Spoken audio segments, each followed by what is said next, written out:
அவர் செய்ய போகிற, அவர் செய்து கொண்டிருக்கிற நல்ல காரியங்களை எதற்காக நாம் இழக்க வேண்டும்?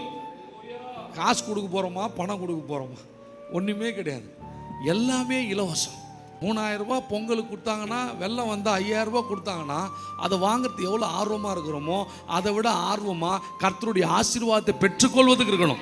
இன்னைக்காவது ஜெபம் பண்ணனே, அவர் வழியில் நின்னுனே, அவர் வார்த்தையின்படி நடந்தனே, எங்கே அந்த ஆசீர்வாதம் எதிர்பார்த்துருக்குறோமா? எதிர்பார்க்கணுங்க. 5000 ரூபாய் 5 நாளில் செலவு பண்ணுறீங்க, 5 நிமிஷத்துலையும் செலவு பண்ணலாம். அது ஒரு விஷயமே இல்லை. தேவனுடைய ஆசீர்வாதத்தை எதிர்பார்க்க வேண்டும். இதை விட அதிகமாக எதிர்பார்க்கணும். ஏன்னா இலவசம்.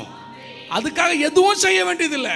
ஒரு வழியில் மட்டும் நின்னா போதும், அவர் வார்த்தை மட்டும் கை கொண்டா போதும், எல்லாவற்றையும் இலவசமாய் கொடுக்கிறவர்.